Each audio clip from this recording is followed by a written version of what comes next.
सरिता की शादी एक अच्छे परिवार में हुई है। उसका पति रोहन उसे बहुत प्यार करता है। घर में उसकी सास शांति और ननद मीनाक्षी भी है, जो सरिता के किसी काम में दखल अंदाजी नहीं करती। लेकिन फिर भी सरिता को ऐसा लगता है कि दुनिया की सबसे ज्यादा बेचारी बहू वही है और सबसे ज्यादा अत्याचार उसी पर हो रहा है। माँ जी, ये लीजिए आपकी चाय। अरे बहू, तूने इतनी ज्यादा चीनी क्यों डाल दी चाय में? हाय हाय माँ जी, मैंने तो उतनी ही मीठी बनाई है जितनी मीठी आपको पसंद है। माँ जी, आपको तो मेरे हाथ की चाय अच्छी ही नहीं लगती। जब देखो कुछ न कुछ कमी निकाल ही देती हो। अरे बहू, तो एक बात के पीछे ही पड़ जाती है। मैंने ऐसा कब कहा कि तू रोज चाय खराब बनाती है? सरिता अपने कमरे में चली जाती है और फोन उठाकर अपनी माँ से बात करती है। हेलो माँ, कैसी हो आप? क्या कर रही हो? मैं तो ठीक हूँ, पर तू बता, तेरा मूड कैसा है? तेरी आवाज से लग रहा है कि कुछ तो हुआ है तेरे ससुराल में। अरे क्या बताऊँ माँ, यहाँ तो हर समय मेरे साथ बहुत बुरा व्यवहार होता है। मैंने अपनी सास के लिए इतनी अच्छी चाय बनाई, लेकिन मेरी सास चाय पीते ही मुझे 4 बातें सुना दी। बेटी, तू इतनी छोटी छोटी बातों पर ध्यान ही क्यों देती हो?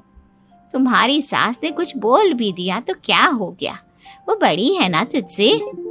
माँ ने इतना समझाया, लेकिन इस बात का सरिता पर कोई असर नहीं हुआ। अपनी बेचारी बहू की छवि वो बदलना ही नहीं चाहती। अगली सुबह सब नाश्ते की टेबल पर बैठकर नाश्ता कर रहे थे, तभी सरिता ने अपने पति से कहा, सुनिए जी, मुझे ना आज बाजार से कुछ सामान लेकर आना है। आज आप ऑफिस से आने के बाद मुझे लेकर चलना ना।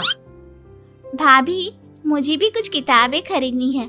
आप दोनों जा ही रहे हो तो मेरी किताबें भी ले आना। लो, अभी तो बात ही की है बाजार जाने की, तो एक फरमाइश आ गई। माँ जी, आप भी बता दो कुछ, और हाँ, मोहल्ले वालों से भी बोल दो अगर वो कुछ मंगवाना चाहते हो तो। बेचारी मीनाक्षी अपना सा मुंह लेकर रह गई। ये सब देखकर रोहन से चुप नहीं रह गया और वो गुस्से में बोला, सरिता, क्या हो गया है तुम्हें? मीनाक्षी ने तो सिर्फ किताबों के लिए बोला है। तुम्हें मीनाक्षी से इस तरह से बात नहीं करनी चाहिए। माफी मांगो उससे अभी। क्या? मैं माफी मांगू? दिन भर आपके घर के काम करूं मैं, आपकी और आपके घर वालों की बातें सुनूं मैं, और अब माफी भी मैं मांगू? ऐसा कभी नहीं हो सकता। ये बोलकर सरिता वहां से चली जाती है। एक दिन उनकी पड़ोसन घर आती है।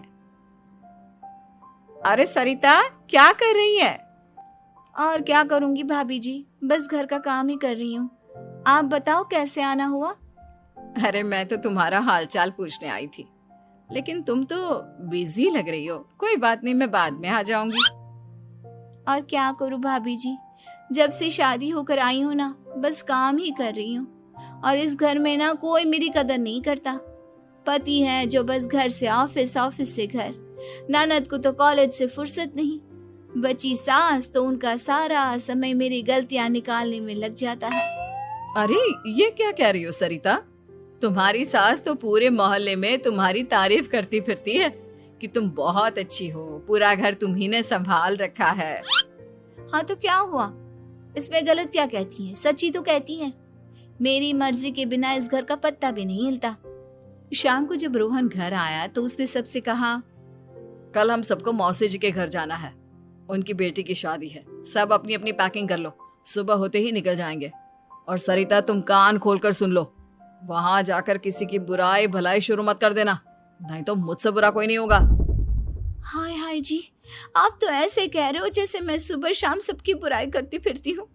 आज तक कोई कह नहीं सकता कि मैंने किसी की पीठ पीछे किसी के बारे में कोई बुरी बात बोली हो तो। अरे बस बहू, बात को और ज्यादा आगे मत बढ़ा।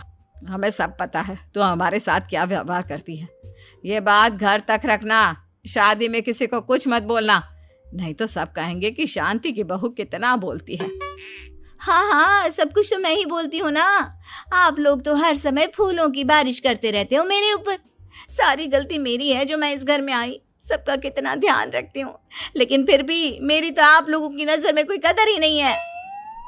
अगली सुबह सब लोग मौसी जी के घर पर चले जाते हैं। वहां पर शादी का माहौल होता है। सब जगह चहल पहल होती है, बहुत सारे मेहमान आए हैं। सरिता को वहां बहुत अच्छा लग रहा है। वो अपने मन में सोचती है, यहाँ कितना अच्छा लग रहा है, कितनी रौनक है। मैं यहाँ किसी से ज्यादा बात नहीं करूंगी। अगर मेरे मुंह से कुछ ऐसा वैसा निकल गया तो रोहन जी तो मुझसे गुस्सा हो जाएंगी। सरिता ये सब सोच ही रही थी कि वहां रोहन की कजिन साक्षी आ गई और सरिता से बोली, आप सरिता भाभी हो ना? जितना आपके बारे में सुना था, आप तो उससे भी ज्यादा सुंदर हो। हाँ वो तो है, मेरी सुंदरता की तारीफ सब करते हैं। मेरे मायके में तो सब यही बोलते हैं कि रोहन जी की किस्मत बहुत अच्छी है जिन्हें मैं मिली। लेकिन आप कौन है? मैंने आपको पहचाना नहीं। मैं रोहन भैया की कजिन हूँ। आपकी शादी पर नहीं आ पाई थी ना, इसलिए आप मुझसे मिली नहीं कभी। शांति मौसी और मीनाक्षी आपकी बहुत तारीफ करते हैं। क्या कहा तुमने? मेरी तारीफ? कभी नहीं। मेरे ससुराल वाले कभी मेरी तारीफ कर ही नहीं सकते।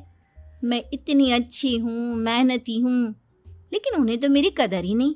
सारा दिन घर का काम करती हूँ, फिर भी मेरी सास ना मुझे सुनाती रहती है, और पति भी मेरी सास की साइड लेते हैं। ना कभी बाहर ले जाते हैं, ना कहीं घुमाने। अगर घुमाने के लिए कभी बोल भी देना तो उनकी बहन बीच में आ जाती है। मैं कैसे रह रही हूँ उस घर में, ये मैं ही जानती हूँ। सरिता की ये बातें सुनकर साक्षी को बड़ी हैरानी हुई। अब वो हर किसी के सामने अपनी बढ़ाई और ससुराल वालों की बुराई करने लगी। रोहन और शांति को सरिता पर बहुत गुस्सा आया, लेकिन वो चुप रहे। अगले दिन जब वो अपने घर पर आए, सरिता, तुमने क्यों सबके सामने मेरी इज्जत का तमाशा बनाया? तुमसे बोला था ना कि चुप रहना। अजी ऐसा भी क्या कह दिया मैंने जो इतना भड़क रहे हो? तुम जहां जाती हो अपना रोना शुरू कर देती हो। कभी किसी दूसरे की बात ही नहीं सुनती, बस अपनी कहती रहती हो। तुमने सबके सामने हमारा तमाशा बनाकर रख दिया है। हे भगवान, मुझे अपने पास बुला ले। जिस घर में मेरी कदर ही नहीं, उस घर में मेरा क्या काम? अरे क्या करूंगी मैं यहाँ रहकर? जो भी आता है मुझे सुनाकर चला जाता है। मैं तो किसी से कुछ नहीं कहती। सीधी सादी बहू मिल गई है ना सबको, तो जो जी में आए वो करो। सरिता ने अपने आगे किसी को कुछ बोलने ही नहीं दिया, और उस दिन भी उसने सबके सामने खुद को बेचारी बना ही दिया। अगले दिन मीनाक्षी कॉलेज के लिए लेट हो रही थी, इसलिए वो हर काम जल्दी जल्दी कर रही थी। अपना नाश्ता लेने किचन में गई और पतीले में रखे गरम दूध को गिलास में डालने लगी। दूध का पतीला उसके हाथ से छूट गया और गरम गरम दूध उसके हाथ पर गिर गया।